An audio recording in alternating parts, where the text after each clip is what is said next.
We got air support. We don't have any fucking support. Charlie, push around Alpha as quick as you can. Wassalam lau-lau semua, apa kabarnya nih? Semoga lau-lau semua makin lancar rezekinya. By the way, selamat datang di channel Dunia Eyuk. Kali ini Eyuk bakal ngedongengin film perang, yakni konflik di Afrika, tepatnya di Libya. Sebelum Eyuk lanjut nih, ada baiknya lo semua pijit tombol tengnong, terus jangan lupa di subscribe. Biar kenapa? Biar dunia Eyuk makin berkembang dan Eyuk terus kangen sama Eyuk. Oke, film yang bakalan Eyuk bahas kali ini berjudul 13 Hours, aka 13 jam. Film garapan Bang Jago Michael Bay ini mengambil latar keadaan Libya pasca kudeta Presiden Gaddafi. Di IMDb, 13 Hours yang berdasarkan kisah nyata dapat konten yang lumayan seger di angka 7.3. Dibintangi oleh Mang Ganteng dan Ewok John Krasinski, 13 Hours menyuguhkan drama perang yang menyayat hati. Oke, daripada kelamaan nyung-nyung ini, langsung aja yuk setel 13 Hours. Film dibuka dengan runtuhnya pemerintahan Gaddafi. Milisi dengan dibantu pemerintah Amerika berhasil menggulingkan Gaddafi. Scene lalu berpindah ke sebuah pesawat yang bukan pesawat ulang-alik. Jack, tokoh utama di film ini, tiba di Benghazi, sebuah kota yang sangat berbahaya di Libya. Nah di sono no, Doi udah ditungguin sama Tyron, sahabat bijinya. Di perjalanan nih, Jack dan Tyron asik ngegibah tentang keadaan Benghazi. Tanpa Doi sadari nih, Tyron masuk ke sebuah kerusuhan di mana mereka berdua kejebak oleh beberapa milisi lokal. Ya namanya juga tentara pan, mereka berdua tetap cool walau nyawanya udah ada di ujung tembolok. Dan dengan tegas bin pede, Tyron bilang ke Pak Ketu mereka nih, kalau drone milik Amerika udah muter-muter kayak laron di atas. Dan siap buat ngebedil mereka. Sontak hal entu ngebuat nyali mereka ciut. Lalu Tyron dan Jack pun berhasil keluar dari drama penyanderaan itu. Singkat cerita nih, Jack dan Tyron pun tiba di markas CIA yang bernama The Annex. Di situ, Jack ketemu sesama tentara bayaran yang disebut dengan GRS. For information nih, Tyron itu ketua GRS, sedangkan The Annex dipimpin oleh Bob tanpa Sadino. Di barak tentara, Jack pun dikenalkan oleh Tyron. Setelah itu mereka pun mulai nge-breakdown apa yang bakal mereka kerjakan.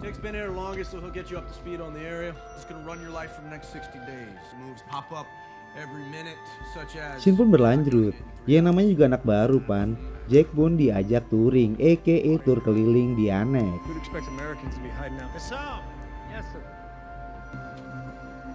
Singkat cerita nih, tibalah hari pertama Jack gawe. Nyoi, Doi dan Tyron ditugasin buat ngawal agen CIA untuk meeting bersama Raja Minyak dari Libya. Sedangkan sisa pasukannya ini berjaga-jaga di sekitar. Nah saat obrolan lagi serius-seriusnya nih, Tyron ngelihat beberapa orang milisi lagi ajak ijik kagak karuan. Hal itu ngebuat Tyron rada curiga. Doi pun lantas kasih tahu ke Jack, ya buat jaga-jaga nih, mereka pun bergegas balik ke markas. Mobil mereka pun terus dibututin para milisi. Dan terjadilah kejar-kejaran yang kagak berujung ke percintaan.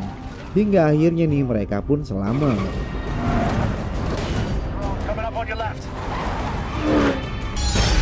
Beberapa waktu berselang nih, Jack yang lagi asoy nelpon keluarganya tiba diminta dari. Di rapat itu kawannya bilang kalau Dubes Stephen yang lagi kunjungan ke Libya berencana buat tinggal beberapa hari di Benghazi di sebuah rumah dinas. Dan kedatangan Doi merupakan magnet bagi para milisi ini untuk balas dendam. Singkat cerita, di tanggal 11 September 2012, Pak Dubes yang lagi angsur nyeriput kopi ngeliat nih gelagat aneh dari beberapa orang yang sibuk metain tempatnya. Walau doi udah ngerasa kurang aman, tapi Dubes itu gelagat santuy. Di sudut lain, para milisi pun sebenarnya udah siap sedia buat nyerang. Sedangkan para anggota JRS lagi asoy nyore. Anak sorry juga nih. Ada yang nelpon pasangannya, keluarga, begitupun Jack nih. Doi dapat kabar kalau poldanya lagi isi. Selamat Bang Jack.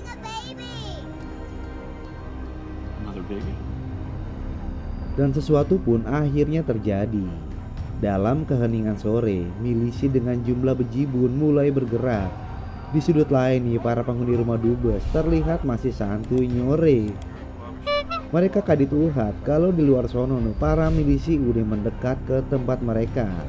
Seketika mereka kaget, walau kagak ayam-ayam. Para penjaga kedubes pun mulai bertahan dari serangan, walau banyak yang kabur juga sih. Gak perlu waktu lama nih buat milisi masuk ke dalam rumah tuh. Di sudut lain nih, Dubes dan pengawal nih mulai tersudut. Oke, kita jam ke Dianex. Pasukan JRS yang lagi santuy tiba dikagetkan dengan kabar kalau Dubes diserang milisi. Oke, kita jam ke kedubesnya, keadaannya udah porak-poranda. Para pengawal Dubes pun gak bisa berbuat banyak karena emang milisinya banyak bener. Mereka pun akhirnya mengawal Dubes buat ngumpet di ruang panik. Scene lalu berpindah ke Dianex nih. Dengan jiwa korsa, pasukan JRS pun bergegas bacot menuju ke Dubes. Walau bos Bob nih kagak setuju. Di sudut lain, milisi yang punya target buat nyandra Dubes akhirnya hilang akal. Mereka mulai ngebakar ke Dubes. Ya karena panik, Dubes pun akhirnya kepencar sama pengawalnya.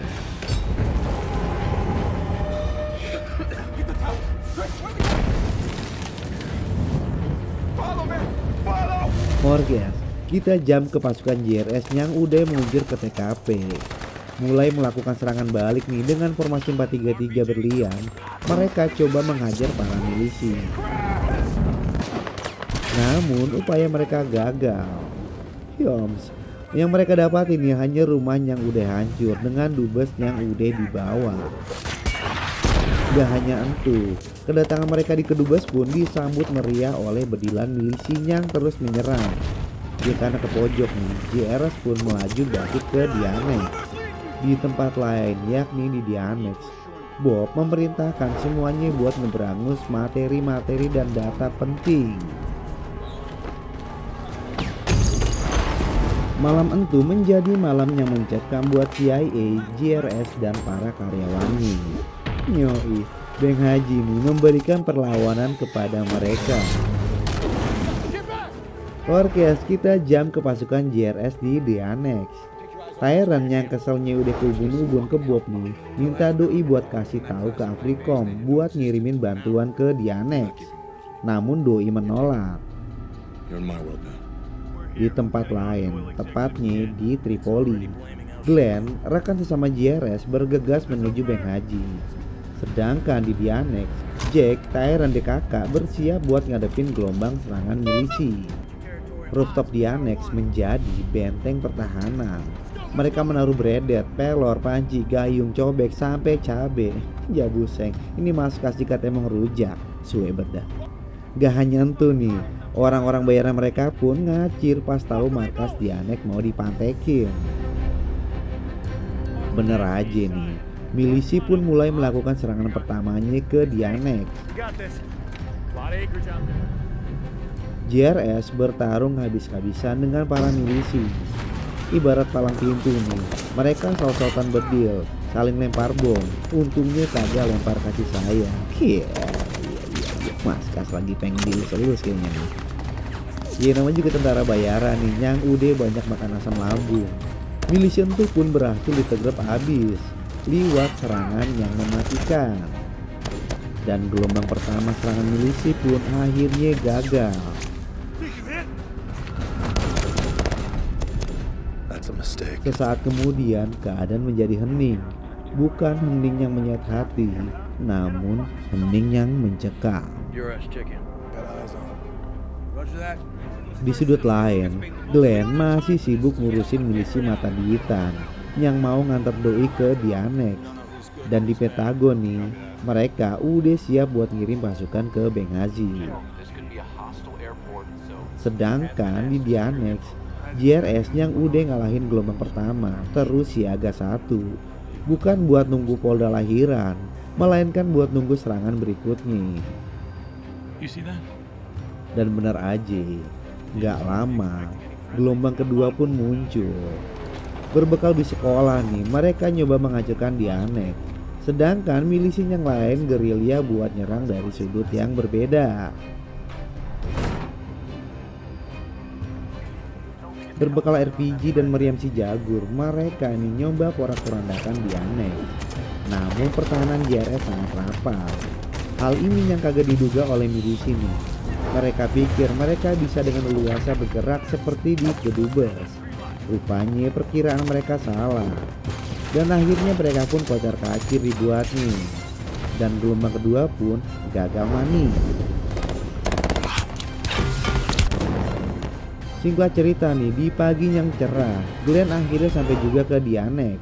Ibarat acara tali kasih nih, mereka pun temu kangen. Sorry, I'm late. I got hung up in the gift shop. Namun tiba, mortir-mortir pun dilemparkan para milisi. Rupanya ini merupakan serangan gelombang ketiga. Disinilah Tyrant dan Glenn akhirnya meregang nyawa. Nyoi, sebuah mortir meledak tepat di hadapan mereka. Gedung The Annex pun luluh lantang oleh serangan mortir.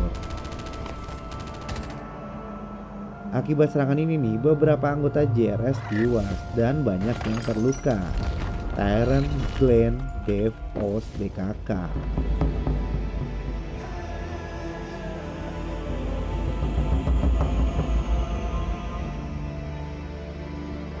Pra-ending di film ini terjadi saat beberapa peleton tentara Libya datang dan mengevakuasi mereka semua.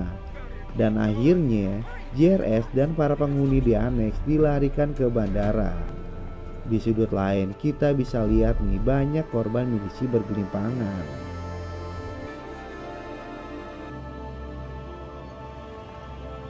Ending di film ini terjadi saat jenazah Dubes Stephen diantarkan menuju bandara. Di sudut lain, Jack akhirnya bisa selamat dan pulang ke rumah. Lalu film pun selesai. What is that? Something moon dropped on me earlier. It's just been rattling around my head. Hemat, film 13 Hours cukup ngebuat dakdikduknya juga. Ya walau ketegangannya terasa sangat rapat di akhir film. Oke ya, seperti biasanya nih sebelum Yuk Bacot, Yuk mau ngucapin makasih buat semua tim yang mengerjakan film 13 Hours. Para kru, pemain, dan yang paling penting nih buat lau-lau semua, sobat setia dunia EU. Semoga lau-lau semua makin hebring. Mamaji semua dan Yuk pun Bacot.